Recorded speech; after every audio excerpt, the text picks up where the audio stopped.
Hi, it's Hope and welcome to the video. Firstly, I am going to apologize for not be filming right in front of my bookshelf. There's stuff in front of it and I am just too tired to move it.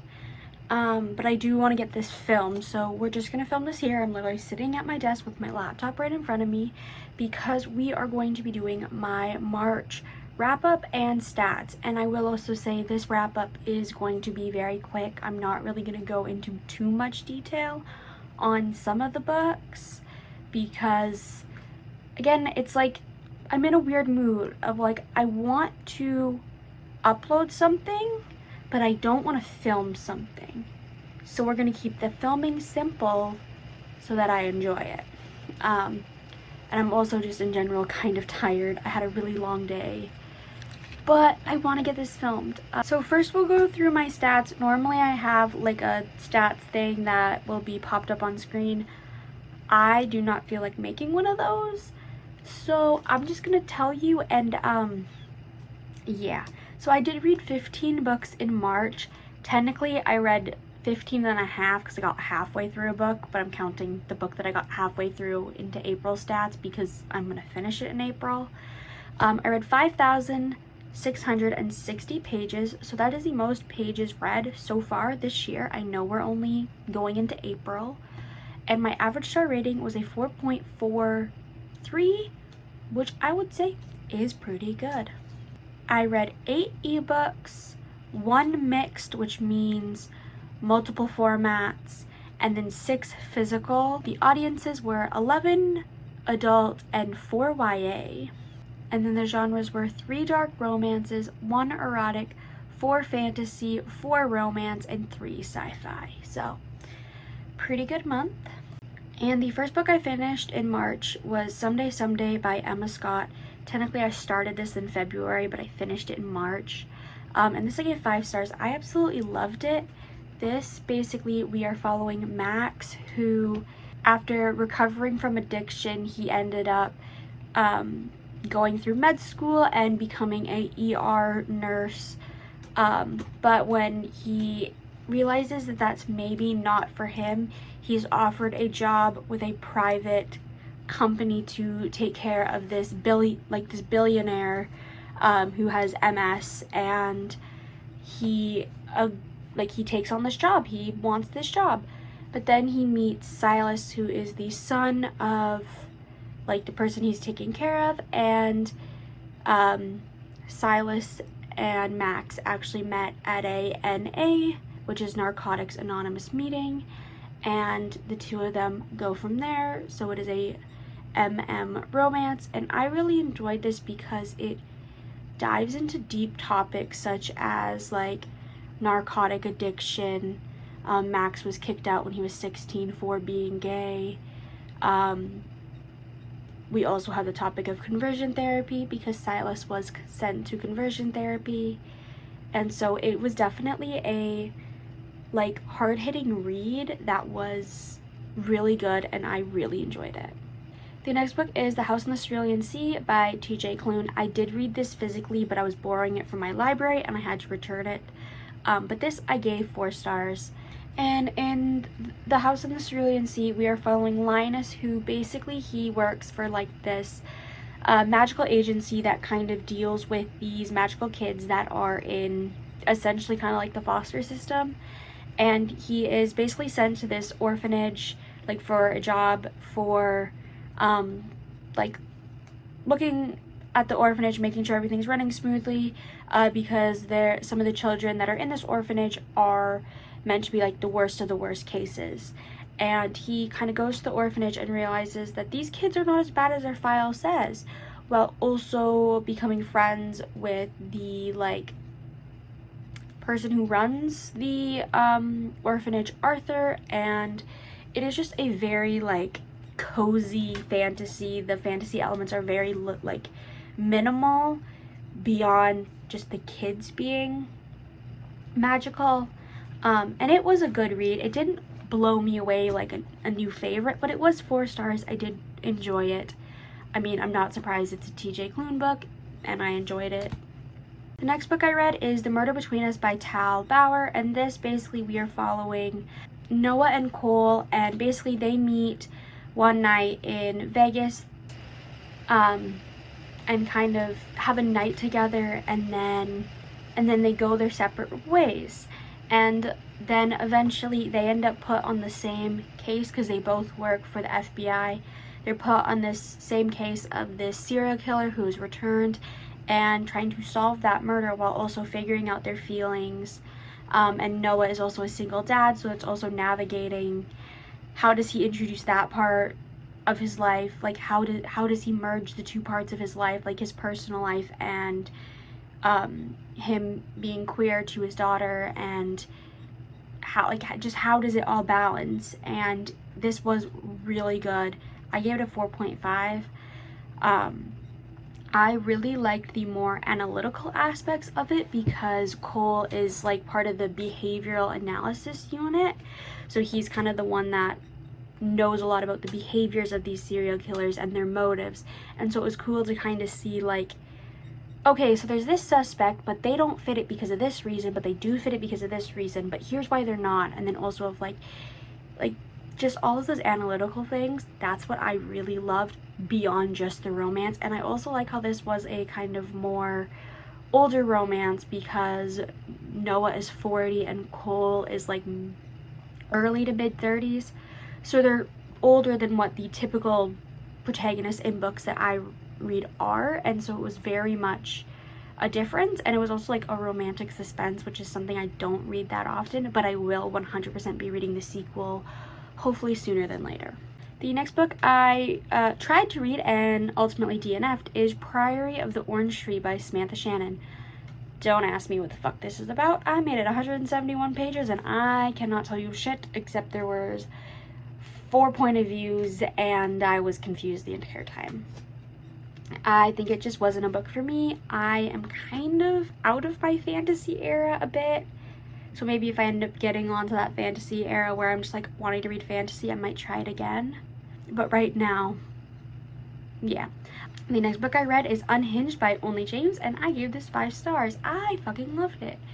This basically, we are following, well, throughout the series, we are following the 7 brothers that were adopted as children by this scientist named Thomas as kind of like an experiment of all of the boys are diagnosed psychopaths, and so they are trained from a young age to be killers to kind of rid society of those that evade the law but need to get justice somehow. And in this we are following Adam, who is one of the brothers, and then Noah, who is the child of Adam's first victim. And so it's the two of them kind of meeting and then falling for each other. It definitely is very trauma bonding, insta love. There's definitely so many trigger warnings, like look them up please. But I fucking loved it. The book made me cry in some points, and overall it was so well written, and I'm so excited to continue the series. Next is That One Night by Emily Rath, which is the prequel series, which is the prequel book to the Jacksonville Rays series, which this basically we are following Rachel and Jake. They meet in, I want to say it's Seattle, and end up having a one-night stand. And it's a short novella, but I gave it 5 stars because I loved it. You'll see later down the line why I read this, but it is the prequel to another book I read this month. So I'll kind of talk a little bit more about my enjoyment for That One Night once I get to that book. The next 3 books I'm kind of going to talk about together because it is Sunreach by Brandon Sanderson, Read On by Brandon Sanderson, and Evershore by Brandon Sanderson. These are the 2.1, 2.2, and 3.1 novellas in the Skyward series. So I read them as the Skyward Flight novella, like bind up, but I'm counting them individually because they are individually on like Goodreads. So for Sunreach, I gave it 4 stars, and this is FM's story, and basically we are learning about these slugs that can teleport. That is the most bizarre description of a book that I've said, but also it's the most accurate. But I give it 4 stars. I really enjoyed it. And then Read On, I gave 3.5 stars because this one I cannot describe what it's about. But I enjoyed it, although there were some moments that kind of felt flat, and also I feel like it could have been longer. And Evershore, I gave 3.5, kind of the same thing as Read On, where some things just felt a bit off, and also I do wish it was a lot longer. Honestly, all of these could have been extended and made into each individual books. I said what I said, but overall I did enjoy them. Next, we're getting to Pucking Around by Emily Rath, which is the first book in the Jacksonville Rays series, which is Pucking Around is a Why Choose Hockey romance. So That One Night is a prequel to this, where we're following Jake and Rachel, and then we are also following them in Pucking Around, but also, so basically in this we are following Rachel, who she ends up joining the Jacksonville Rays, which is a new NHL expansion team, to be one of the doctors on the team. And then you're also following Jake, who is the defenseman, Caleb, who is the equipment manager, and Ilmari, who is the goalie. And basically it is a dynamic between the 4 of them forming of, obviously Rachel and Jake have chemistry from That One Night. They pretty much had that moment and they've been thinking about it ever since. And then Caleb enters the equation, and Caleb and Jake are best friends all the way back from college, and Caleb is in love with Jake. And then you have Ilmari, who's kind of like the brooding Finnish player on the team. He's very much a brooding goalie who only cares about the job. And so it is a very interesting dynamic. I loved it. It is literally a 750 page book of just the 4 of them, and I love it. The only complaint I have is that the ending felt very forced. But I absolutely love it, and I'm so excited to read more books in the series. Next, I read Covet by Tracy Wolff, and this is the 3rd book in the Crave series, which basically, in the first book, Crave, we follow Grace, who after her parents pass away, she has to go to this boarding school in rural Alaska that is run by her uncle. And little does she know that at this boarding school there are paranormal creatures, and it's basically her getting to the school, navigating it, while also somebody is out to get her. And I give this 5 stars. I obviously loved it. I am a host for the Crave Along, so obviously I read this, and I'll be reading Court in April. And yeah, I don't really have any direct thoughts about this I can share. I will, if I remember, leave a link to the live show in the iCard and the description. So yeah. And then I read Twisted Hate by Anna Huang, which is the 3rd book in the Twisted series. And I gave this 4.5 stars. I really enjoyed it. This, basically we follow Jules and Josh. Jules is an aspiring lawyer. She is just kind of finishing up her degree. And then Josh is a medical resident, and they have known each other for the last few years because Josh's sister Ava is best friends with Jules, and Josh and Jules kind of haven't really gotten along the last few years. It's very much a I will tolerate you because of Ava. But when they kind of get a little bit closer, they develop this friends with benefit relationship, which then turns into a real one, and it's cute. It is honestly a little bit dark because there's also stuff going on with Jules's ex, who's not a good person. And I really enjoyed it. I like the Twisted series, and I'm so excited to continue the series. Fingers crossed I'll be finishing it this month, which if so, that's really good. Then I read Cruel Beauty by Dana Isley, which is kind of the spin-off book of the Triad series by Dana Isley, which is basically like a mafia Why Choose romance. But basically in Cruel Beauty, we are following like the 2nd generation. We are following Isabella and Nico, and Isabella is the heir to this mafia throne, and Nico works for her parents and have for like 20 years as like in various positions. He's kind of worked his way up the chain. And when Isabella turns 18, she has her eyes set on Nico. She has been attracted to him for a few years, and now she can finally admit it. And she does, and then the two of them end up having to travel to Ireland from, like, it's set in the, like, they're from the UK. They have to travel to Ireland for a business deal, and on that business deal, things get very much not business. And it is a erotic novella. It's like 200 pages, and I really enjoyed it. I gave it 4 stars because, yes, it was good. There was a few things that kind of weren't amazing, and ultimately the characters did fall a bit flat, but the rest of the story held it together and made it that 4 stars. Next, I read Sunk by Tori Heat, and I gave this 4 stars. Holy shit, this book ripped my heart to fucking shreds. So this basically is a why choose romance with forced proximity that takes place on a submarine.